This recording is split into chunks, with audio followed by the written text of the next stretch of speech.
কোটি কোটি ব্রহ্মাণ্ড স্রজন্তা যার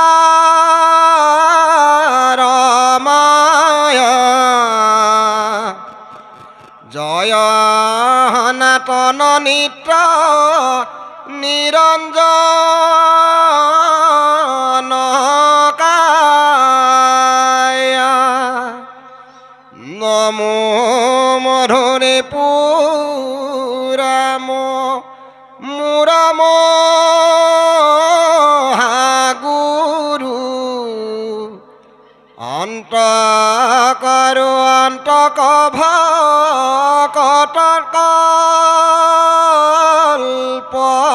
ভটকল্পতরু আতি পাতকি উতরে যাহাক স্মরণে করু নমস্কার কোটি কৃষ্ণর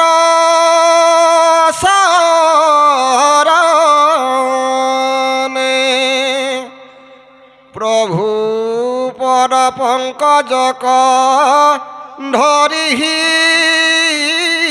দয়ত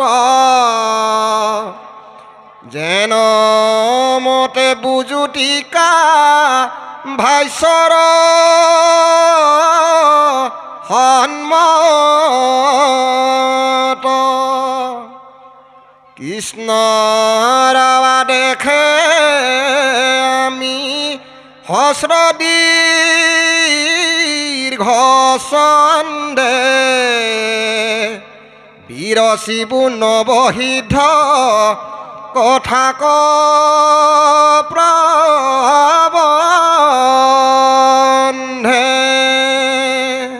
কৃষ্ণ নাৱত বসুদেৱ সংবাদ বৈকুণ্ঠৰ হাস্ত ইটো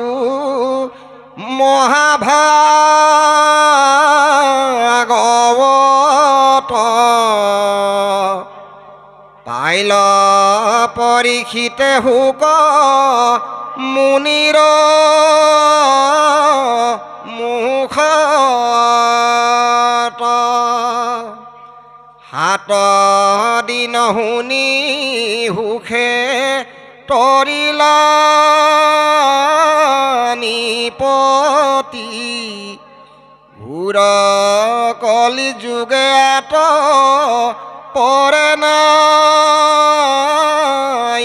গতি শুক নিগদতি শুনি শুক পৰীক্ষিত বসুদেৱ নাৰদ সংবাদ বিপৰীত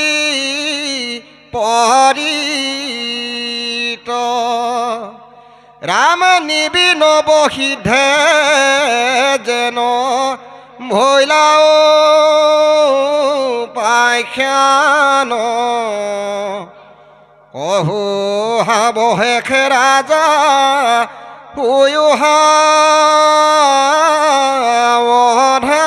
সাৱধান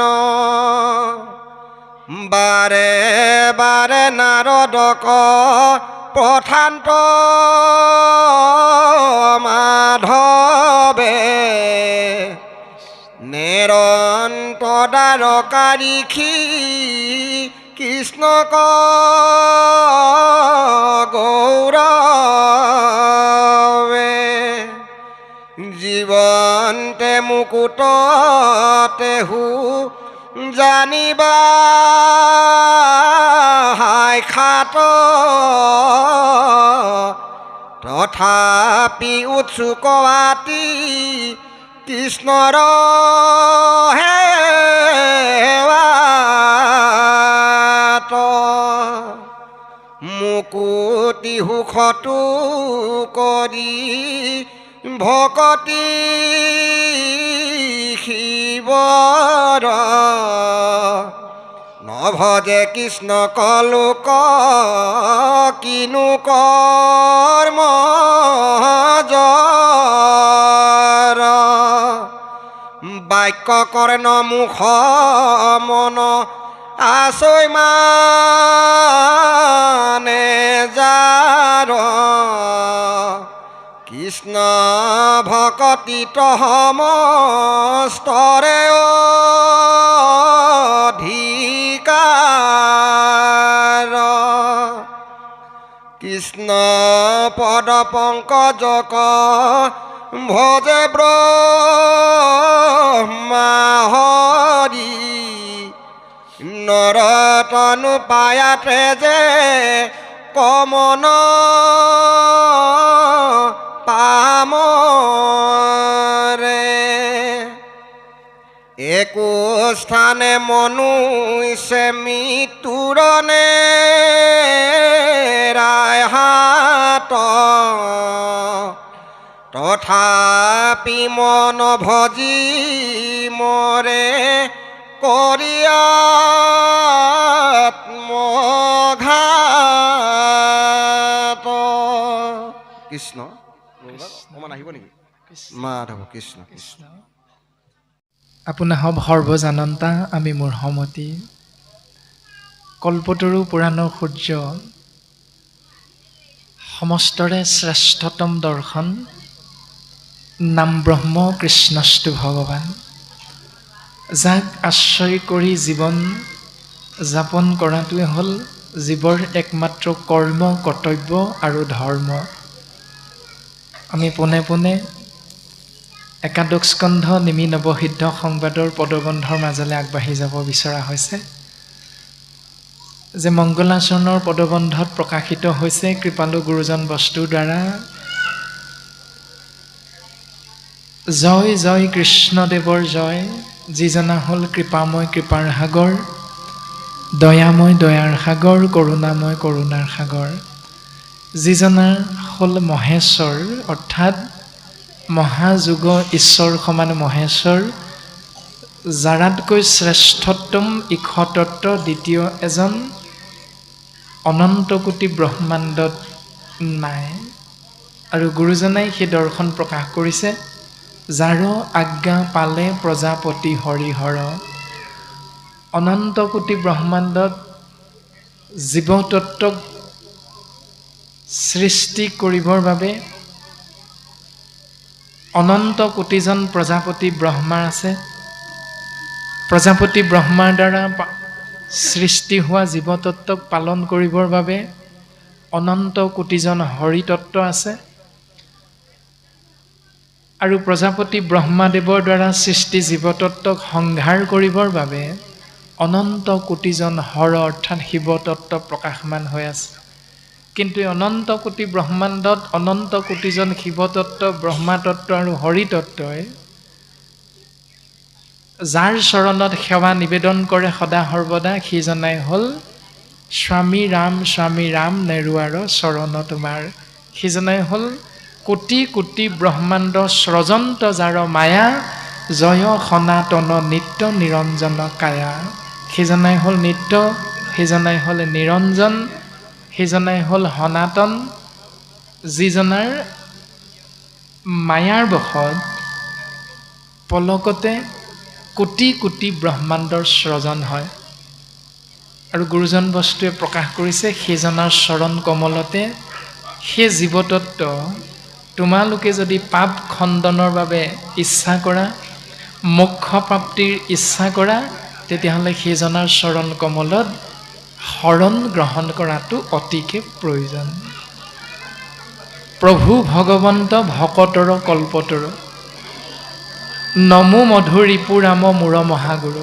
সেইজনাই হ'ল মোৰ মহাগুৰু সেইজনাই হ'ল এজন ভকতৰ বাবে কল্পতৰু কল্প মানে সময় তৰু মানে লতা বা বৃক্ষ সেইজন মহাহৰিয়ে হ'ল এজন ভকতৰ বাবে সময়ৰূপী বৃক্ষ যে যি বিচৰা যায় যেতিয়াই বিচৰা যায় তাকে বৃক্ষৰ পৰা যেনেকৈ জীৱতত্ত্বই লাভ কৰে তদনুৰূপ সৰ্বশক্তিমান ইক্ষতত্ত্ব কৃষ্ণদেৱৰ চৰণ কমলত শৰণ গ্ৰহণ কৰিলে জীৱতত্ত্বই সেয়া পোৱাটো ধ্ৰুৱ সত্য অতি পাতকীও তৰে যাহাৰ স্মৰণে কৰোঁ কোটি নমস্কাৰ কৃষ্ণৰ চৰণে অতি পাপী হ'লেও তেওঁ ভগৱন্তৰ নাম স্মৰণ কৰা মাত্ৰকে পাপৰ পৰা পৰিত্ৰাণ পাব পাৰে। আৰু গুৰুজনাই সেৱা নিবেদন কৰিছে, এবাৰ নহয় দুবাৰ নহয় কোটি কোটিবাৰ সেইজনা ঈশ্বৰ কৃষ্ণদেৱৰ চৰণ কমলত। আৰু আমিও সমস্তজনে সেইজনা পৰম গুৰু শ্ৰীমন্ত শংকৰদেৱৰ আদৰ্শক আশ্ৰয় কৰি আমিও প্ৰত্যেক দিনাই প্ৰত্যেক মুহূৰ্ততে সেইজনা ঈশ্বৰ কৃষ্ণৰ নাম ভাৱনাত নিজকে অৰ্পণ কৰি প্ৰত্যেকটো কৰ্ম আমি আগবঢ়াই নিবলৈ চেষ্টা কৰাটোৱে হ'ল জ্ঞানী মনুষ্যৰ এহিমানে প্ৰয়োজন। সেইটোৱে হ'ল এজন জ্ঞানী মনুষ্যৰ কৰ্তব্য, কৰ্ম আৰু ধৰ্ম। কৃষ্ণৰ আদেশে আমি হস্ৰ দীৰ্ঘ ছন্দে বিৰচিবু নৱসিদ্ধ কথাক প্ৰবন্ধে। সেইজন ঈশ্বৰ পুৰুষৰে আজ্ঞা মানি সেই সুধীবৃন্দ আমি সমস্তৰে মংগলৰ অৰ্থে নৱসিদ্ধ সংবাদ এই কথাখিনিক আমি একাদশ স্কন্ধত প্ৰকাশ কৰিবলৈ আগবঢ়া হৈছে। নিমিৰজা আৰু ঋষভ প্ৰভুৰ 100জন পুত্ৰৰ ভিতৰত যি 9জন পৰম বৈষ্ণৱ, তাৰা সমস্তৰ মাজত যি তত্ত্বমূলক আলোচনা, সেই আলোচনাক পদবন্ধে আগবঢ়াই দিবৰ বাবে আমি আগবাঢ়িব বিচৰা হৈছে। কিন্তু ক'ৰবাত মূল সংস্কৃত ভাগৱতৰ সিদ্ধান্ত মৰ্মে আমি পদবন্ধে সৰলীকৃত কৰোঁতে, সৰলীকৰণ কৰিবলৈ যাওঁতে ক'ৰবাত হয়তো মূল সংস্কৃতত চুটি হৈ আছে, কিন্তু আমি প্ৰকাশ কৰিবলৈ যাওঁতে দীঘল হৈছে। ক'ৰবাত হয়তো দীঘলকৈ আছে আৰু আমি সৰলীকৰণ কৰোঁতে হয়তো অকণমান চুটি হৈ গৈছে। যে কৃষ্ণৰ আদেশে আমি হ্ৰস্ব দীৰ্ঘ ছন্দে বিৰচিবু নৱসিদ্ধ কথাক প্ৰবন্ধে। তাৰ বাবে যি অপৰাধ ৰৈ যাব, সেই অপৰাধৰ ক্ষমা তোমৰা হব মহামহন্তই আমাক এক কণিকা চৰণ কমলত ঠাই দিবা। এনেধৰণে গুৰুজনাই আমি প্ৰপন্ন শিষ্যস্বৰূপ কলিৰ মলমতী মনুষ্যৰ চৰণ কমলতো গুৰুজনাই সেৱাভাগ নিবেদন কৰিছে। ও ৰামে বৈকুণ্ঠৰ শাস্ত্ৰ ইটো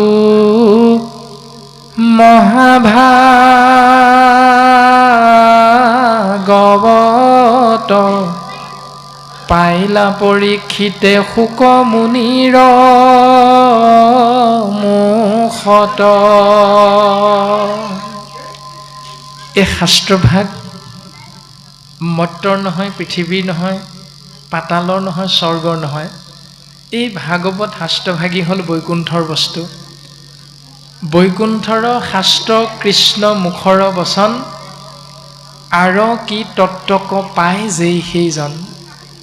বৈকুণ্ঠৰ বস্তু সকলোৰে ইয়াৰ তত্ত্ব লাভ কৰিব পৰা শক্তি আমাৰ নাই। গুৰুজনাই কৈছে সেইজনৰহে শক্তি সামৰ্থ্য আছে, শুদ্ধভাৱে লৈলে যিটো কৃষ্ণত হৰণ, ভক্তিৰ প্ৰভাৱে নিৰ্মল ভৈল মন।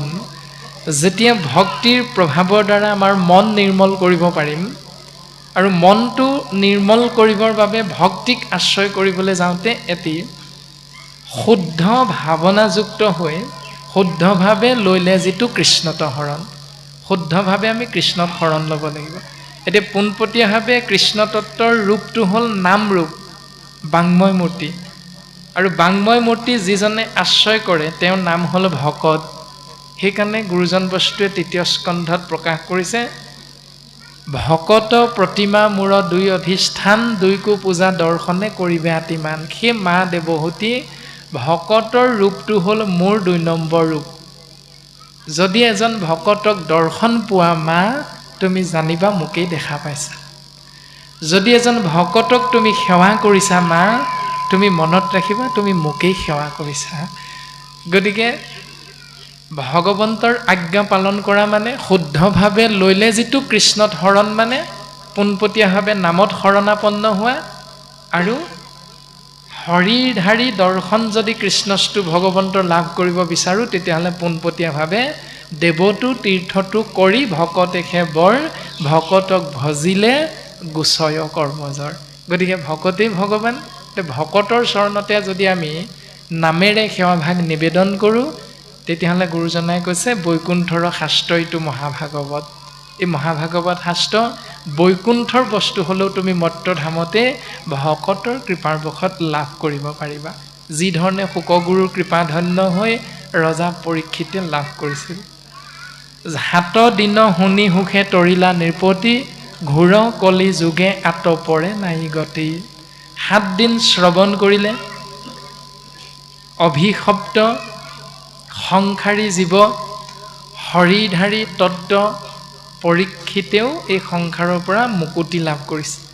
তোমালোকেও অকণমানো চিন্তা নকৰিবা হে মনুষ্য, তোমালোকো সংসাৰী জীৱ, চিন্তা নকৰিবা। যদি পৰীক্ষিতৰ দৰে শ্ৰৱণ মহাভক্তিক আশ্ৰয় কৰা ধ্ৰুৱ সত্য, তোমালোকো তৰি যাব পাৰিবা। আৰু সেইকাৰণে গুৰুজনাই কৈছে ঘূৰ কলি যুগে আতপৰে নাই গতি। ঘোৰ কলিৰ কৰাল গ্ৰাসৰ পৰা যদি পৰিত্ৰাণ পাব বিচাৰা, তেতিয়াহ'লে একমাত্ৰ উপায় হৈছে ভকতৰ সং আৰু নাম বস্তুত শৰণ গ্ৰহণ কৰা। ৰাম শুকনি গদতি শুনিও পৰীক্ষিত, বসুদেৱ নাৰদ সম্বাদ বিপৰীত। বসুদেৱ আৰু নাৰদৰ মাজত কথোপকথন হৈছে। হে ৰাজন পৰীক্ষিত, তুমি শুনা, মই এতিয়া তোমাৰ আগত ক'বলৈ আগবাঢ়িছোঁ যে বসুদেৱ আৰু নাৰদৰ মাজত এদিন এটি আলোচনা হৈছিল। সেই আলোচনাটো কেন্দ্ৰীভূত হৈছিল নিমি নৱসিদ্ধ যেন ভৈল উপাখ্যান, কহো খাব শেষ কথা শুয়ো সাৱধান। আলোচনাটোৰ কেন্দ্ৰবিন্দু আছিল 9জন পৰম বৈষ্ণৱ ঋষভ ঈশ্বৰৰ সন্তান পৰম বৈষ্ণৱ আৰু নিমি ৰজাৰ মাজত। সেইখিনি কথাকে তোমাক আমি ক'বলৈ আগবাঢ়িছোঁ হওক, কিন্তু তাৰো প্ৰাক মুহূৰ্তত তুমি শুনা যে এদিনাখন দেৱঋষি নাৰদে ভগৱন্তক দৰ্শন পাবৰ ইচ্ছা কৰি দ্বাৰকাত গৈ উপস্থিত হৈছে। আৰু দ্বাৰকাত গৈ যেতিয়া দেৱঋষি নাৰদ উপস্থিত হৈ ভগৱন্ত শ্ৰীকৃষ্ণক দৰ্শন পাইছে, কুশল মংগল বাতৰি ইজনে সিজনৰ পৰা গ্ৰহণ কৰিছে। আৰু শেষত দেৱঋষি নাৰদৰ চৰণত ভগৱন্ত কৃষ্ণ তত্ত্বই এভাগী সেৱা নিবেদন কৰিছে যে সেই দেৱঋষি নাৰদ, তুমি আজি আমাক বৰ উপকাৰ কৰিলা। বোলে কি, মথুৰাত থকা মোৰ পিতৃ বসুদেৱ আৰু মাতৃ দৈৱকীৰ খবৰ বহুদিন পোৱা নাই, তুমি পিতৃ মাতৃৰ খবৰ আনি দিব লাগে আমাক, তুমি যোৱাচোন দেৱঋষি। আৰু এনেধৰণে ভগৱন্ত কৃষ্ণ তত্ত্বই দেৱঋষিক বহুবাৰ খাটনি ধৰাৰ পাছত দেৱঋষি নাৰদে ভগৱন্তৰ আজ্ঞা পালন কৰিবলৈ আগবাঢ়িছে। ও বাৰে বাৰে নাৰদ পথান্ত মাধৱে, নেৰন্ত দ্বাৰকাৰী সি কৃষ্ণক গৌৰৱে। প্ৰভু তোমাৰ কাষত থাকি তোমাক দৰ্শন কৰি জীৱন ধন্য কৰাৰ ইচ্ছা আছিল, সেই সূত্ৰে তোমাৰ কাষলৈ আহিছিলোঁ। কিন্তু তুমি দেখোন তোমাৰ কাষৰ পৰা মোক আঁতৰি যাবলৈহে কৈছা, তোমাৰ পিতৃ মাতৃৰ খবৰ আনিবৰ বাবে মোক আজ্ঞা কৰিছা। যদি পালন নকৰোঁ প্ৰভু, এয়া আমাৰ অপৰাধ ৰৈ যাব, সেইকাৰণে আমি তোমাৰ কথা নিশ্চয় ৰাখিম। এই বুলি দেৱঋষি নাৰদৰ মনৰ ভাৱনা পদবন্ধে গুৰুজন বস্তুৱে প্ৰকাশ কৰিছে যে সেইজন ঈশ্বৰ কৃষ্ণ যিজনাৰ ৰামে জীৱন্তে মুকুত তেহু জানিবা সাক্ষাৎ, তথাপি উৎসুকৱাতি কৃষ্ণৰ সেৱাত। স্বয়ং কৃষ্ণ তত্ত্বক দৰ্শন পোৱা মাত্ৰকৈ জীৱৰ মুকুতি হৈ যায়, জীয়াই থাকোঁতেই মুকুতি, জীৱন্ততে মুকুত। তথাপিতো কিন্তু সেইজন ঈশ্বৰৰ চৰণ সেৱা কৰিবৰ বাবে দেৱৰ্ষি নাৰদ অতিকৈ ইচ্ছুক হৈ আছে। মুকুতি সুখতো কৰি ভকতিহে বৰ, মুকুতি সুখতকৈ ভক্তি হ'ল শ্ৰেষ্ঠ। চোৱাচোন, এই কথাটো নাজানি, এই কথাটো বুজিবলৈ ইচ্ছা প্ৰকাশ নকৰি তথাপি নভজে লোক কিনো কৰ্মজৰ। চোৱাচোন, মানুহবিলাক কিমান অজ্ঞানী হৈ হৈ গৈ আছে যে সেইজন ঈশ্বৰ পুৰুষক দৰ্শন পোৱা মাত্ৰকেই জীৱৰ মুকুতি, আৰু সেইজনাক সেৱা কৰিবলৈ সৌভাগ্যৱন্ত হোৱাৰ পাছতো আমি সেৱা কৰিবৰ বাবে নিজক আগবঢ়াই নিদিওঁ। দিওঁ, কিন্তু দিয়াৰ অন্তত ৰাতিলৈ আপোনাৰ মোৰ এটা ভাৱনা আহে। আপোনাৰ হবে এইটো বাক্য পাইছেনে নাই পোৱা আমি নাজানো, কিন্তু কেতিয়াবা কেতিয়াবা এনেকুৱা ভাৱনাবিলাক আহি যায়। যেতিয়া গাঁৱত কোনো এজন ব্যক্তিৰ গৃহত এভাগ ভকত সেৱাৰ অনুষ্ঠান কৰা যায় আজিৰ দৰে, তেতিয়া দিনৰ দিনটো অনুষ্ঠানৰ অন্তত যেতিয়া ৰাতি 7মান বজাত লং পেণ্ট চাৰ্ট পিন্ধি দুজনমান বন্ধু আহিব, বা নহ'লেও কোনোজনে যদি ঘৰৰ পৰা গৈ ফোন কৰেগৈ, বোলে বন্ধু আজৰি হলানে, তেতিয়াই গৃহস্থ বাপজনাই আমি প্ৰায় কৈ দিয়া যায়, বোলে ভকতৰ জামেলাটো এতিয়াহে মৰিছেগৈ। তাৰমানে দিনৰ দিনটো যে ভকত আহিছিল, এইটো তেওঁৰ কাৰণে দিনটো জামেলাহে আছিল। এই কথাটো প্ৰকাশিত হৈছে খুব সুন্দৰভাৱে।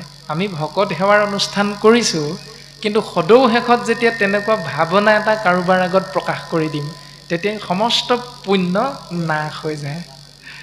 এই দৰ্শনবিলাক, সেইকাৰণে দেৱৰ্ষি নাৰদৰ পদ্মমুখখনতে গুৰুজন বস্তুৰ ভাৱনাটো আমাক জ্ঞান দিবৰ বাবে প্ৰকাশ কৰিছে যে তথাপি নভজে লোক কিনো কৰ্মজৰ।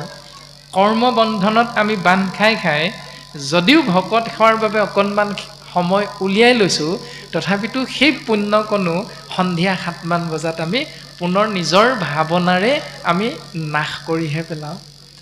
এৰামে বাক্য কৰ্ণ মন মুখ আছো ইমানে যাৰ, কৃষ্ণ ভকতিত সমস্তৰে অধিকাৰ।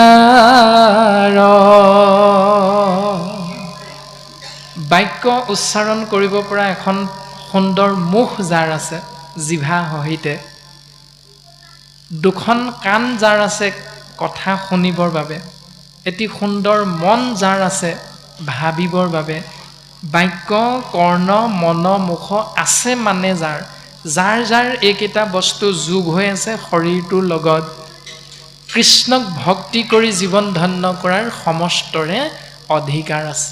এই 4টা বস্তু যাৰ আছে, এতিয়া 4টা বস্তু আমাৰ সকলোৰে আছে বুলি জনাৰ পাছতো আপুনি আমি অনুষ্ঠান ভাগৰ পৰা ঘৰলৈ যোৱাৰ লগে লগে এদিন বা দুদিনৰ পাছত আমাৰ আলোচনা কিন্তু নোহোৱাকৈ নাথাকে।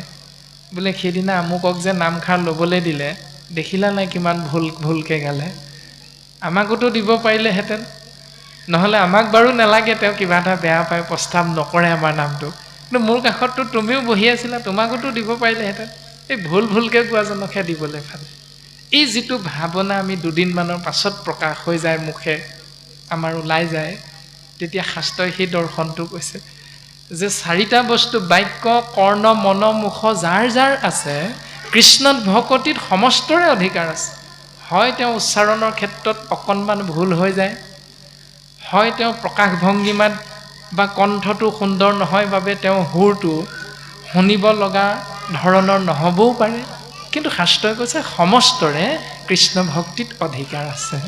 গতিকে সেই অধিকাৰটো আপুনি মই কাঢ়ি আনিবৰ বাবে কোনোদিন চেষ্টা কৰাটো ভকতৰ কৰ্ম নহয়, ভকতৰ চিন্তা নহয়। এই দৰ্শনবিলাক আমাক শাস্ত্ৰই খুব সুন্দৰভাৱে বুজাই আছে। আৰু সেইজন ঈশ্বৰ কৃষ্ণৰ চৰণত ও কৃষ্ণ পদ পংকজক ভজে ব্ৰহ্মা হৰে, নৰতনু পায়া তেজে কমন পামৰে। চোৱাচোন, মানুহবিলাক ইমানেই পাপী, মনুষ্য শৰীৰটো কোটি কোটি জন্মৰ ভাগ্য উদয় হ'লেহে, পুণ্য সঞ্চিত হ'লেহে মনুষ্য শৰীৰত জীৱতত্ব আহি অৱস্থান কৰিব পাৰে। তে গুৰুজনাই কৈছে তিনিটা বিশেষ ধন্যবাদৰ বস্তুৰ কথা, যে ধন্য ধন্য কলিকাল, ধন্য নৰ তনু ভাল, ধন্য ধন্য ভাৰতবৰ্ষ। এতিয়া এই তিনিটা আমি অনায়াসে পাইছোঁ। মনুষ্য শৰীৰটোত আত্মাতত্ব সোমাবলৈ সুবিধা পালোঁ, গতিকে আমি আত্মাতত্ব ধন্যবাদৰ পাত্ৰ, ধন্য হ'লোঁ ঈশ্বৰৰ এক কণিকা কৃপা লাভ কৰি। দ্বিতীয় ধন্যবাদটো গুৰুজনাই জনাইছে কলিকাল, মানে সত্য ত্ৰেতা দ্বাপৰ তিনিও যুগ পাৰ হৈ আমি যে কলি যুগতহে জন্মগ্ৰহণ কৰিলোঁ মানুহৰ শৰীৰত, গতিকে হে আত্মা, এই দুটা তোমাৰ পৰম কৃপা ঈশ্বৰৰ পৰা লাভ হৈছে। ৩ নম্বৰটো ধন্য ধন্য ভাৰতবৰ্ষে, যে ভগৱন্ত পুৰুষে ২৪ বাৰ অৱতাৰ ধাৰণ কৰি লীলা ভূমি হিচাপে নিৰ্বাচন কৰিলে কেৱল ভাৰতবৰ্ষ। সেইকাৰণে পৃথিৱীৰ বাকী সমস্ত ভূখণ্ডৰ ভিতৰত ভাৰত নামৰ ভূখণ্ডক ধন্য বুলি গুৰুজন বস্তুৱে প্ৰশংসা কৰিছে। গতিকে আমাৰ তিনিওটা সৌভাগ্য হৈছে, কিন্তু তিনিওটা সৌভাগ্যৱন্তৰ গৰাকী হোৱাৰ পাছতো তিনিওটা অসাৰ হৈ যাব পাৰে সাৰ বস্তু, যদিহে চতুৰ্থটো আমি সংযোগ কৰিবলৈ ইচ্ছা প্ৰকাশ কৰা নাই। যদিহে চতুৰ্থটো সংযোগ কৰাৰ সুবিধাকণ পায়ো আমি তাৰ পৰা নিজক আঁতৰাই ৰাখিছোঁ, সেই চতুৰ্থ সংযোগটো হ'ল কেৱল কৃষ্ণস্তু ভগৱন্তৰ নাম, আৰু সেই নামত শৰণ গ্ৰহণ কৰা। যিসকলে আমি এইটো কৰাৰ পৰা নিজক আঁতৰাই ৰাখোঁ, নৰতনু পায়াতে যে কমন পামৰে, পামৰ মানে হ'ল পাপী। চোৱা, মনুষ্যৰ জন্ম পালোঁ সেইজনে হ'ল পাপী, সেইজনেই হ'ল ৰাক্ষস অৰ্জুন। মানুহৰ ভিতৰত কোনজন? নকৰে যিটো মূৰ গুণনাম যশ, জানিবা অৰ্জুন সি মনুষ্য ৰাক্ষস। দেখাচাৰ হিচাপে আমি মানুহ, কিন্তু কৰ্ম আচৰণৰ ক্ষেত্ৰত আপোনাক মোক ৰাক্ষস বুলি কৈছে। কেতিয়া? যেতিয়া আমি নকৰে যিটো মূৰ গুণ নাম যশ। কৃষ্ণ তত্ত্বই গীতা জ্ঞানৰ মাধ্যমেৰে অৰ্জুনৰ আগত প্ৰকাশ কৰিছে।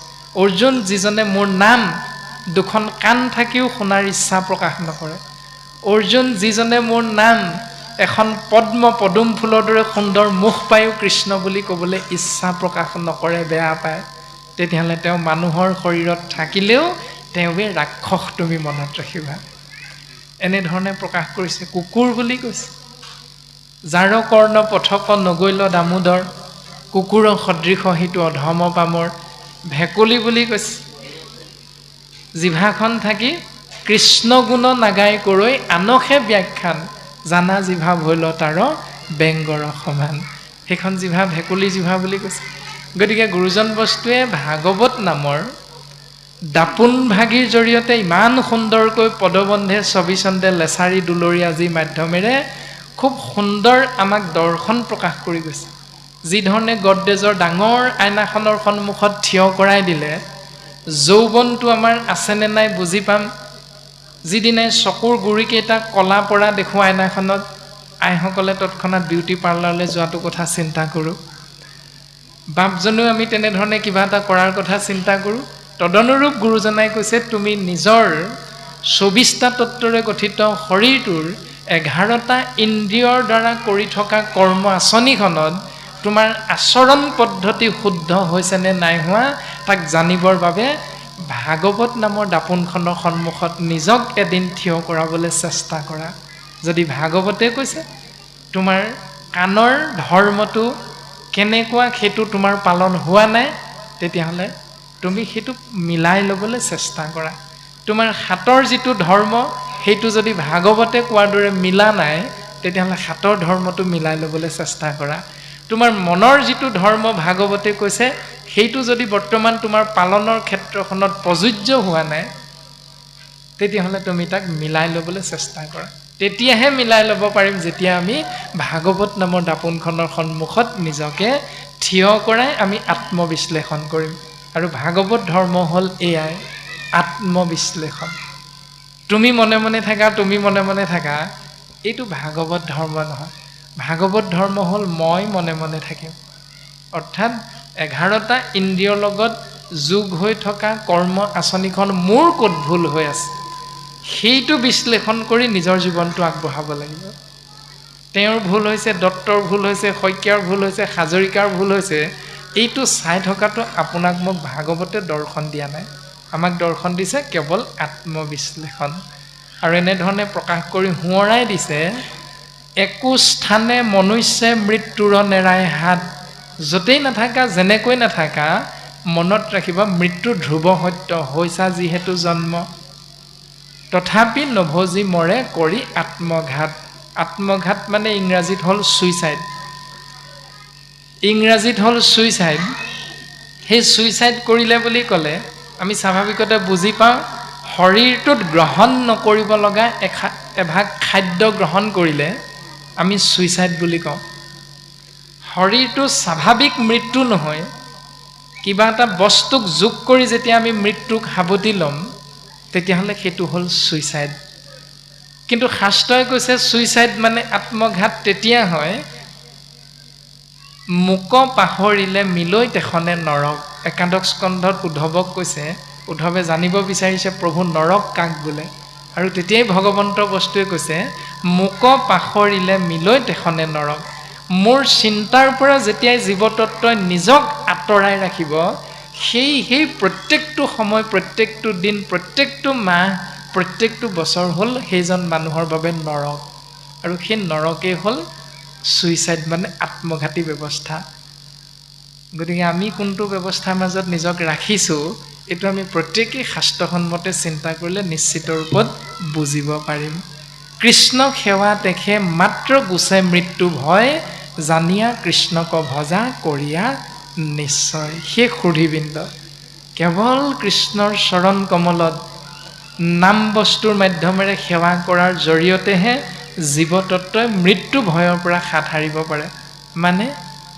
মই মানে হ'ল আত্মা মোৰ মানে হ'ল আত্মা অৱস্থান কৰা 24টা তত্ত্বৰে গঠিত শৰীৰৰূপী গৃহ এই শৰীৰৰূপী গৃহভাগীৰ বিনাশ হয় সেইকাৰণে শৰীৰ কেতিয়াও মই নহয় আত্মা হ'ল অবিনাশী আৰু আত্মা হ'ল মই বস্তু আত্মাৰ অবিনাশী হোৱাৰ বাবে ইয়াৰ কোনোদিন মৃত্যু নহয় আৰু এইটো কথা যেতিয়া শাস্ত্ৰৰ মাধ্যমেৰে আমি বুজি পাম তেতিয়াই আমি উপলব্ধি কৰিব পাৰিম যে মই যিহেতু আত্মা মই মানে শৰীৰ নহয় গতিকে মোৰ মৃত্যু নহয় মই নমৰো মাত্ৰ মোৰ কৰ্মৰ ফলটো ভোগ কৰিবৰ বাবে মই এই সজাটো শৰীৰৰূপী গৃহখন মই কেইদিনমানৰ বাবে ত্যাগ কৰিব লাগিব আৰু যেতিয়া মই সৌভাগ্যৱন্ত হ'ম পুনৰ কৰ্মৰ ফল ভোগ কৰিবলৈ অন্য এটা চোলা বা অন্য এখন গৃহত গৈ মই প্ৰৱেশ কৰিম গতিকে মোৰ মৃত্যু নহয়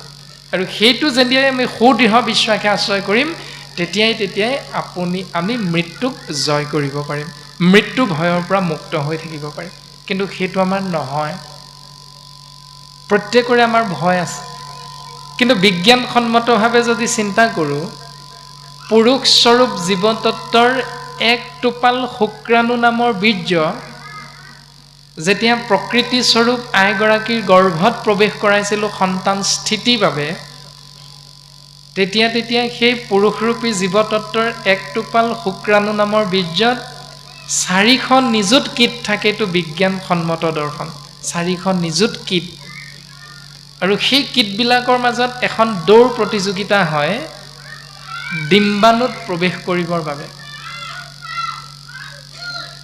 আৰু সেই দৌৰ প্ৰতিযোগিতাখনত মাত্ৰ এটা কীটেহে উপস্থিত হ'বগে পাৰে নিজক জয় কৰোৱাব পাৰে বাকী সমস্তখিনি আধাতে মৃত্যু হৈ যায় আৰু সেই যিটো কীট আমি ডিম্বাণুত প্ৰৱেশ কৰিব পাৰিলোঁ সেই কীটটোৱে হ'লো আমি একোজন মানুহ প্ৰত্যেকজন কাৰোবাৰ পুত্ৰ কাৰোবাৰ পিতৃ কাৰোবাৰ কন্যা কাৰোবাৰ পত্নী কাৰোবাৰ স্বামী আদি হৈ সংসাৰত আমি নিজৰ উপস্থিতিৰ উমানটো দেখুৱাই আছোঁ প্ৰত্যেকে কিন্তু 400 নিযুত কীটৰ ভিতৰত বাকীখিনিতো মৃত্যু হ'ল কোনোবা পৃথিৱীলৈ অহাৰ আগতেই মৃত্যু হ'ল, কোনোবা 5 মাহতেই গুচি গ'ল গৰ্ভতে, কোনোবাই পৃথিৱীলৈ আহি 2 দিনমান থাকিয়ে মেডিকেলতেই যাব লগা হ'ল এইখন পৃথিৱী এৰি। কিন্তু সেইবিলাকৰ ভিতৰত আপুনি আমি নপৰিলোঁ। কিন্তু যেতিয়া যেতিয়া আমি দৌৰ প্ৰতিযোগিতাত জয়ী হৈছিলোঁ, আমি যদি চিন্তা কৰোঁ অকণমান, সেই দৌৰ প্ৰতিযোগিতাখনত জয় হওঁতে আমাৰ কিন্তু থাকিব লগা বস্তু এটাও নাছিল।